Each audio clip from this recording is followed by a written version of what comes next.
बर'ल indigenous games एस'सिएशननि गायसनगिरि आयुं सानिक्य ब्रह्मनि गाजिनैथि रुंसारि सान फालिदों।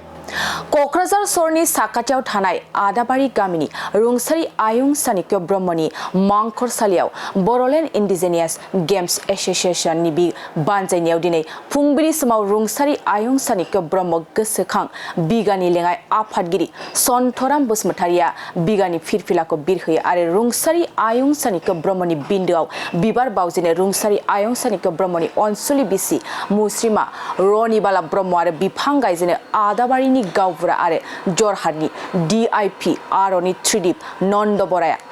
बे हाबाफारियाव बिगानि लेङाइ आफादगिरि सन्थराम बसुमतारि आरो नेहाथारि गुनुशंकर वारि आरो बिगानि सोद्रोमाफोर आरो आदाबारि गामिनि रायजो राजाफ्रा बाहागो लायो। जोंनि बर'ल इंडिजिनस गेम्स एस'सिएशन बेनि गायसनगिरि फाउन्डार आयुं माने ग्रान्ड मास्टार सानिक्य ब्रह्मनि दिनै 12थि बहाय जोङो रुंसारि सानखौ जोङो बहाय फालिनाय जादों। बिगाया बिथाङा दिनैनि सानावहायनो 2012 मायथाइयावहाय चीन हादरनि बेइजिं माने जेंजौ सिटियावहाय third world martial art championship जादोंमोन। बेवहायनो बिथाङा खमलायनाय दिन्थिनो थांदोंमोन। खेबथाम थार्ड टाइमनि थाखाय बिथाङा चीन हादराव थांदोंमोन 2012आव। जोबोर खाफाल हावरियानि खोथा, बिथाङा बै समावनो चीन हादराव बिथाङा फैफिननायसै समावहाय बेइजिं सिटियावहाय बिथाङा रुंसारि जादों। बिथांनि बे रुंसारि जानायखौ जोङो दिनैसिमबो जोङो बिगाया फालिबोबाय थादों आरो बेबायदिनो फालिलांबाय थागोन। मानोना गोमालांनो हमनाय बर'नि गोमालांनो हमनाय गासैनो गोजाम गेलेनायफोर जायखौनाखि जों थावनियारि गेलेमु होननानै बुंदों आरोखि ट्रेडिशनेल स्पर्ट्स, बेखौ जोङो बे बिथांनि मोनसे सिमांमोन जे जों ट्रेडिशनेल स्पर्ट्सफोरखौ गोमालांनो हमनाय गेलेनायफोरखौ जों माबोरै रैखा खालामनो, बोरै संरैखा होनो, बिनि गेलेनायफोरखौ माखासेखौ जों बोरैहाय आपग्रेड खालामनो बा जों बोरै प्रम'सन खालामनो, बिथाङा बे सिमांखौ लानानै बेसेबांबा बोसोर रिसार्च खालामनो खामानि मावबोदों। आरो बिथाङा माखासे बे गोमालांनायनिफ्राय रैखा खालामनो थाखाय रुलफोर माखासे बानायना गालांदों। रुल थायोबा जिनिसा जों थांनानै थालांनायाव फोथांनानै गालांनो हायो, बेबायदि खालामलांदों बिथाङा। बे रुलफ्रा दिनैसिम आद्रा जानानै दं। आद्रा थानाय माखासे खामानिफोरखौ जों दा दिनै एफा मावनो लागै हमगासिनो दं, जों मावगासिनो दङ बोसोरफ्रामबो। ओमफ्राय जाहाथे नोङो बे गोजाम गेलेमुफ्रा थांनानै थायो बयनिबो गेजेरावहाय जाहाथे बावलांजाया, बेनि थाखाय जों बोसोरफ्रामबो इंडिजिनियास स्पर्ट्स मिट एबा स्पर्ट्स फेस्टिभेल जों खुंनाय जायो बोसोरफ्रामबो। आरो बेनि थाखाय जोङो BTC सरकारनिफ्राय जोङो बेखौ खुंनो थाखाय जोङो फान्ड मोननाय जायो आरो बे फान्डजोंनो बोसोरफ्रामबो जोङो खुंनाय जायो। आरो बेल' नङा, खमलायनाया एसे आपग्रेड जाहैनाय लोगो लोगो खमलायनाया जोङो दिनै हादरनि खना खनला जेरावबो जोङो हांख्रायहरजायो, डेमनस्ट्रेसन खालामहैनांगौ जों जायो, बेबायदि जों खालामगासिनो दङ। ओमफ्राय प्रिजार्भेसननि थाखाय जोङो मा खालामगासिनो दङ, बेखौ जों बोरै रैखा खालामनानै दोनलांनो हागोन इयुन जोलैसिम, बेनि थाखाय जों खामानि मावगासिनो दङ आरोखि। ओमफ्राय आं मोनसे जिनिस लुगैदों, बिटिआर सरकारा माखासे जोबोद थुलुंगा गोनां मोनसे खामानि लादों। बेनो जाहैदों मा, बर'नि ट्रेडिशनेल फुड एबा जानाय लोंनाय, अनला ओंख्रि, नारजि ओंख्रिनिफ्राय जागायनानै गाननाय जोमनायनिफ्राय जागायनानै जिअ'टेकनि थाखाय खामानि मावगासिनो दङ। आं लुबैदों जानाय लोंनाय आरो गाननाय जोमनायजों लोगोसे ट्रेडिशनेल स्पर्ट्सखौबो माखासे बे जिअ'टेकआव एसे सोसननानै लाफानो हायोबा जों जोबोद गोजोननाय मोनगोन बिगानिफ्राय। बेसेबांसो नोंथांमोना बाजेट हमना होयो जायो? नोंथांमोना बेजों माबोरै सोलिनो हायो? बेबायदि बाजेट हमनाया ओरैबायदि जादों, बाजेटआ गोबावसै जों माबानाया, जोङो बेखौ काउन्सिलावहायनो सेसनावहाय जोङो सासे MCLAनि थ्रुहाय जोङो बेखौ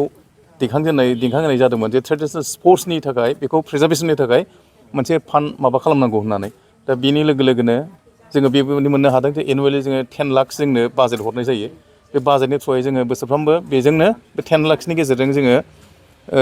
मोनब्रै डिस्ट्रिक्टमोन आगोलाव, दा मोनब्रै डिस्ट्रिक्टजों नङा, बेवहाय माबाबो जायो, आसामनिबो नोङो गवालपारानिबो फैयो, कामरुपनिबो फैयो, कार्बि आंलं, ओमफ्राय बेबायदिनो गासै सनितपुर, बिश्वनाथ, बे गासैबो जों बाहागो लाफैजोबो। दा जिनिसा BTCआव थाबथाना थाया आरोखि जोंनिया। दा ओंखायनो जोङो बोसोरफ्रोमबो जेनेबा एनुवेल फेस्टिभेल जों खुङोब्ला बे गासै 6-7टा माबानिफ्राय डिस्ट्रिक्टनिफ्राय बाहागो लायो, जों बेखौ खुङो। बेजों लोगोसे आरो नैबे आयुं सानिक्य ब्रह्मनि थैनाय जों फालियो। आरो बेजों लोगोसे जोङो बेनि गेजेरजोंनो जोङो वार्कशप जोङो खुङो। मालाबा जोङो आमोल दिमोल गेलेनाय दैनि गेमा बे मोनसेल'था, जों बेनि कम्पिटिसनबो होयो। ओमफ्राय बिदिनो बहाबा जों बाहेरायाव जोंनो एक्सट्रा जोंनो बाजेट नांगौ जादों। मानो होनबा प्रिजार्भेसना ओरैबायदि जागासिनो दङ, माखासे गोजाम गेलेमुखौ दिनै गुबुनफ्रा जोंनिसो मासो होननानै बिदि लांनो नाजागासिनो दं। जाहोना मा, जोंहा जिअ'टेक खालामनो हायाखै जोंनाबो, बेबो मोनसे। ओमफ्राय जोङो रुल बुकखौ जोङो दिनैसिमबो नांगौ बायदि जों दिहुननो हायाखै। पाब्लिकनो जोङो बिलाइजोबनो हायाखै रुल बुक जोंनो बानायथारनांसिगौ जों बेबायदि माखासे आद्रा खामानि दङ आरोखि माने दा बाजेटनिबो एसे गोनांथि जाबावदों जोंना बे बाजेटआ जों खुंगासेयावनो जों बिदि थांनो नागिरो ओमफ्राय माखासे एनुवेल एक्टिभिटिस जोंहा गोबांथार थायो आरोखि दा बेखौ नायनानै जोङो बे काउन्सिलखौ मुभ खालामबावदों बेखौ बोरैबा एसे एनहेन्स खालामनानै जों साबसिन खामानि मावबावनो हायो नामा बेबायदि आरोखि बे जोंनि इन्डिजिनियास गेम्सआ एक्सुवेलि बुंनो थाङोबा सानेक' ब्रह्म सारनिनो बिथांनिनो बे होनाय बिथाङानो फाउन्डार बिथाङानो दाना होनाय दा दिनै बर' हारिखौ बोखांनो थाखाय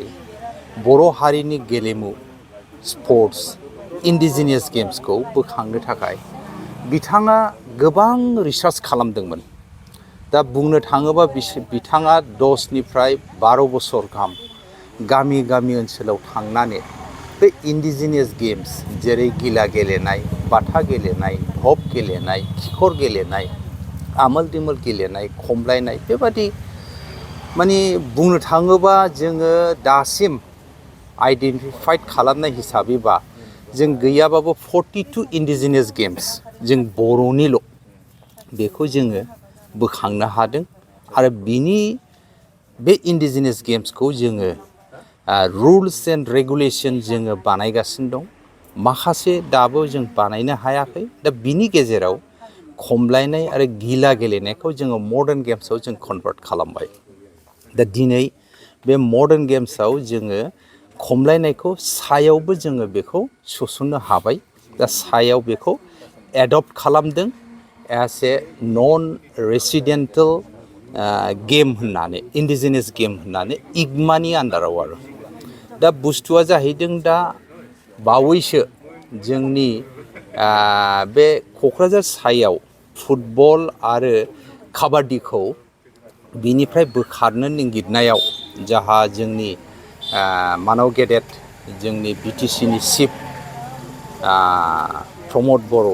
बिथाङा इनिसियेटिभ लानायाव बे मोननैबो आयदा इभेन्टआ दा क'क्राझार सायाव थाफिनबाय दा खिन्थु जाहा मोनसे आरो प्रब्लेम जाबावदों मा जोंनि बे इन्डिजिनियास गेम्सखौबो बिनिफ्राय बोखारनायनि दा मायाव फैदों आरो दा जोङो जोंनि बिटिसि गभर्नमेन्टखौ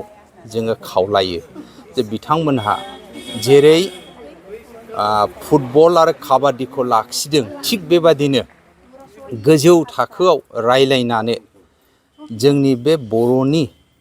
इन्डिजिनियास गेम्स खमलायनायखौबो जोंनि सायावनो बाहाय दोनफिननायनि थाखाय बिथांमोनहा जेन इनिसियेटिभखौ लायो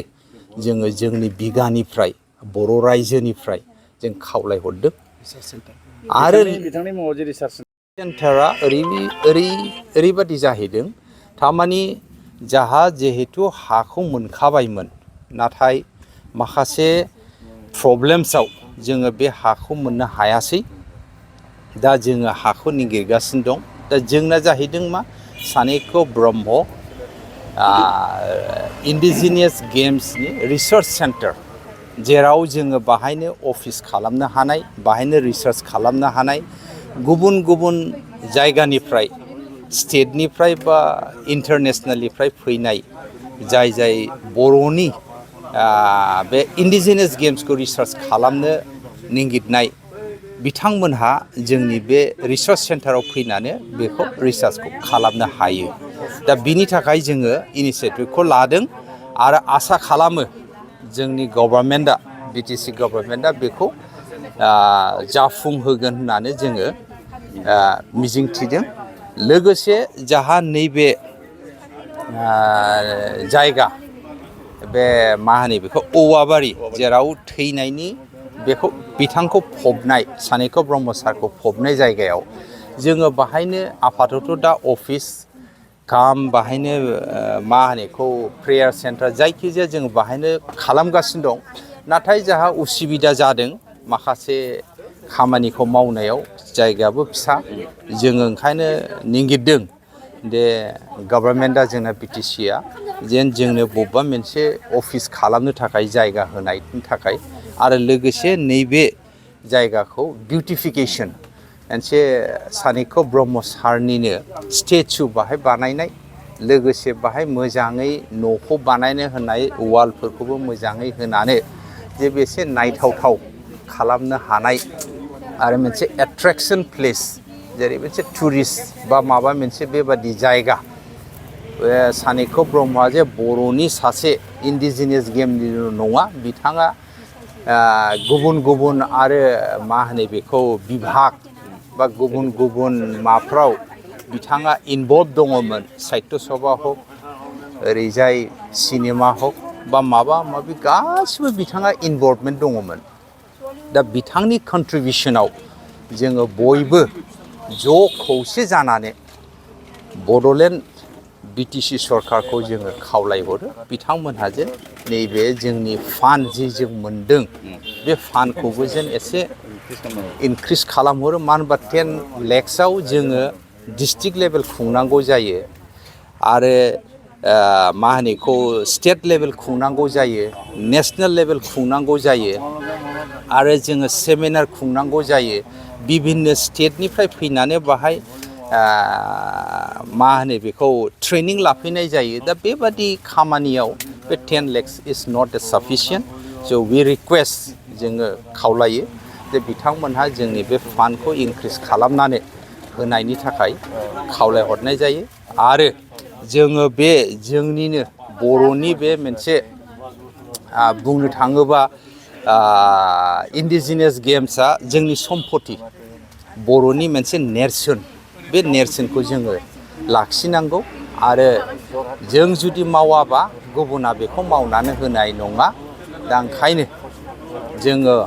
पाब्लिकजों बिगाजों आरो गासिबो बड'लेण्डनि बाखिन्दा जानानै जोङो साफ्रोमखौबो जोङो खावलायहरो बयबो जेन ज' खौसे जानानै जोंनि बे हारिमुवारि जोंनि बे बर'नि इन्डिजिनियास गेम्सखौ रैखा खालामनो थाखाय प्रटेक्ट खालामनो थाखाय प्रिजार्भ खालामनो थाखाय डेभेलप खालामनो थाखाय खावलायहरनाय जादों এটি বিশেষ বিজ্ঞাপন বাজাজ বাইক ক্ৰয় কৰিব বিচৰা ইচ্ছুক গ্ৰাহকসকলৰ বাবে এটা ভাল খবৰ কোকৰাঝাৰ চহৰত থকা ডাউহাৰু অটো এজেন্সিয়ে festival loan and exchange offer দি আছে গ্ৰাহকসকলে আগতীয়াকৈ কম পৰিমাণৰ টকা দি নিজৰ পছন্দৰ দুচকীয়া বাহন ক্ৰয় কৰিব পাৰিব বাজাজ কোম্পানীৰ সকলো ধৰণৰ মডেল পোৱা যাব Pulsar city Platina avenger Dominar আৰু নতুনকৈ লঞ্চ হোৱা বাজাজ মডেলৰ পালসাৰ N150 খনো পোৱা যাব